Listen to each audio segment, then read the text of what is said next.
Welcome to the Zorawar classes. सभी को नमस्कार। I welcome you all in the reasoning class. तो अपनी क्लास स्टार्ट करते हैं क्वेश्चन नंबर 1 से। क्वेश्चन नंबर 1 है हमारे सामने मिसिंग नंबर से। ठीक है, 1/3 3 3 और क्वेश्चन मार्क की जगह पे क्या आएगा, हमारे पास 4 ऑप्शन दिए हुए हैं। तो यहाँ से 1/3 से 3 कैसे आ सकता है। जैसे मैं यहाँ 1/3 लिखता हूँ और मुझे चाहिए यहाँ पे 3, तो ये कैसे आ सकता है। अगर मैं इसमें 9 मल्टीप्लाई करूँ तो क्या आएगा, 3 आ जाएगा। ठीक है, ऐसे ही मुझे यहाँ पे क्या दे रखा है, 3 है। यहाँ पे मैंने जो पहला जो नंबर था उसमें 9 मल्टीप्लाई किया था, यहाँ पे जो नंबर है इसमें भी मैं क्या मल्टीप्लाई करूँगा, 9 ही मल्टीप्लाई करूँगा। तो 3 × 9 करेंगे तो क्या जाएगा 27, जो कि हमारा ऑप्शन नंबर 1 में गिवन है। ठीक है, क्वेश्चन नंबर 2 पे आते हैं। क्वेश्चन नंबर 2 है find the odd one out. पहले नंबर पे लिजार्ड, फ्रॉग, क्रैब और कैमलियन। ठीक है, गिरगिट, छिपकली, मेंढक, केकड़ा और गिरगिट।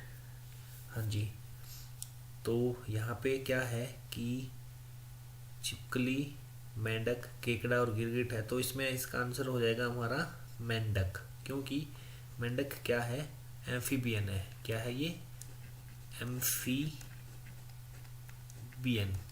ये क्या चीज़ होती है, ये जो जल पानी में भी रहता है और भूमि पे भी रहता है। ठीक है, ये दोनों जगह पे रहता है। और जो ये बाकी चीज़ें हैं या तो पानी में रहती हैं, भूमि पे रहती हैं। ठीक है, या स्थल पे रहती हैं या जल पे रहती हैं। ठीक है, तो ये जो मेंढक है ये दोनों जगह ही रहता है, तो इसका आंसर हो जाएगा क्वेश्चन नंबर 2 का बी ऑप्शन। क्वेश्चन नंबर 3 पे आते हैं find the odd one out. हमें क्या बताना है, हमें ये ओड वन आउट कौन सा है ये बताना है। तो इसमें हमें 4 ऑप्शन दे रखे हैं, A U, E I, E U और एन ओ। ठीक है, तो साफ साफ इसका पता है कि जो 4 में से 3 ऑप्शन है उसमें सभी में वोवल यूज़ किए हुए हैं। एक ऑप्शन डी है जिसमें वोवल का यूज़ नहीं है, इसमें एन का यूज़ भी कर दिया उन्होंने वोवल के साथ। तो यही हमारा ओड हो जाएगा। क्वेश्चन नंबर 3 का आंसर हो जाएगा हमारा डी। ठीक है, नेक्स्ट क्वेश्चन पे चलते हैं। तो क्वेश्चन नंबर 4 पे आते हैं। इसमें लिखा गोपाल गणेश इज सीनियर। इसमें एक करेक्शन है, इसमें ये होगा हमारा जो गोपाल इज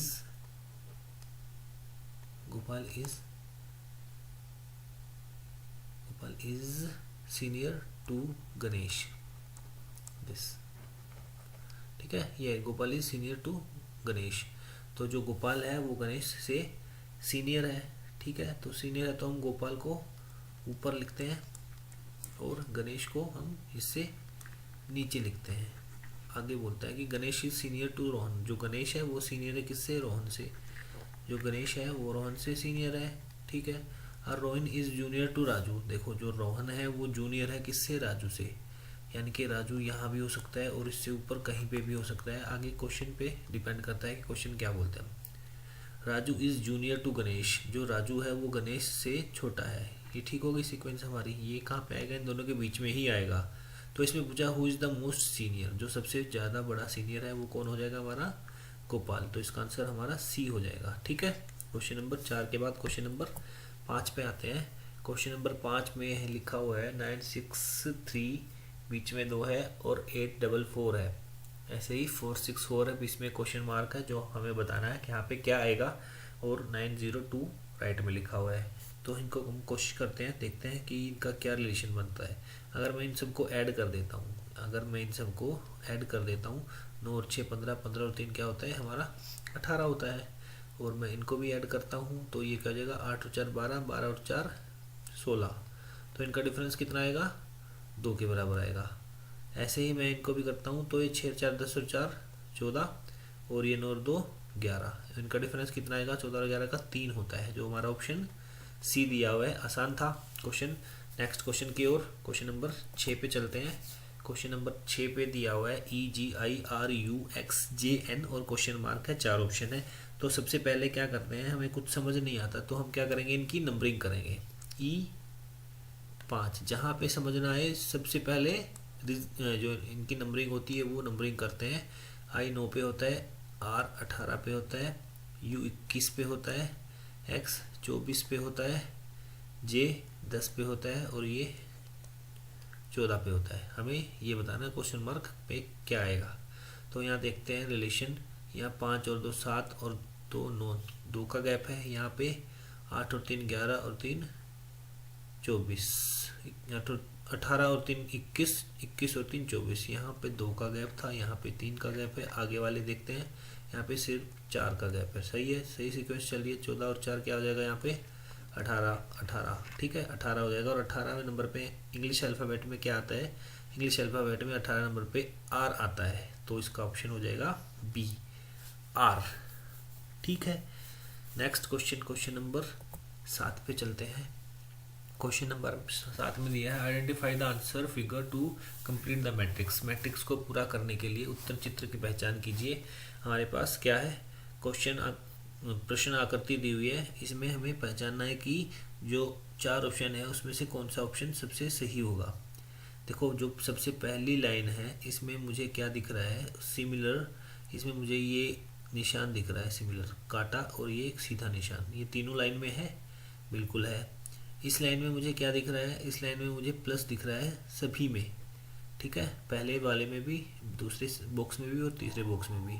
ऐसे ही सबसे तीसरी वाली लाइन है, इसके अंदर मुझे सब में क्या दिख रहा है, एक सर्कल दिख रहा है गोल, ठीक है, क्या दिख रहा है, एक गोल सर्कल दिख रहा है। और गोल सर्कल दिख रहा है तो एक ही ऑप्शन है, ऑप्शन डी में, जिसमें गोल सर्कल दिख रहा है, ठीक है ना। जैसे पहली लाइन थी इसमें डबल लाइन आ रही है, यहाँ सिंगल है, यहाँ लाइन नहीं है, यहाँ पे डबल लाइन है, यहाँ सिंगल है, यहाँ लाइन नहीं है, और यहाँ पे भी डबल लाइन सिंगल लाइन और यहाँ पे लाइन नहीं है। तो जो सिर्फ डब्बे में क्या आएगा, सिर्फ एक सर्कल आएगा, कोई भी जो हमारा ट्रायंगल बना रखा है वो नहीं आएगा, सिर्फ सर्कल आएगा। तो इससे हमारा आंसर हो जाएगा डी। क्वेश्चन नंबर 8 पे चलते हैं। हमें बताना फाइंड द अपोजिट ऑफ 4। संख्या 4 वाले फलक के पीछे वाले फलक पर कौन सी संख्या है। तो मैं आपको पहले भी बता चुका हूँ कि हमें क्या ढूंढना होता है, कोई एक नंबर जो कॉमन होता है। तो कॉमन नंबर इसमें क्या है, यहाँ पे इन दोनों में कॉमन नंबर क्या है, 3 है। तो उस जो कॉमन नंबर होता है उसको हम 2 बार लिख देते हैं ऊपर नीचे, ठीक है। तो लिख दिया मैंने आमने सामने। अब मैं क्या चलूँगा, मैं या तो क्लॉकवाइज चलता हूँ या मैं एंटी क्लॉकवाइज चलता हूँ, ठीक है। तो यहाँ मैं चलता हूँ क्लॉकवाइज, 3 के बाद क्लॉकवाइज कर चलते हैं तो क्या आता है, 4 आता है। तो यहाँ सिंपली मुझे 3 के बाद क्या लिख देना है, 4। आगे 4 तक पहुँच गए, 4 के बाद कहाँ पे चलेंगे क्लॉकवाइज, नेक्स्ट क्या आएगा हमारा, 6 आएगा।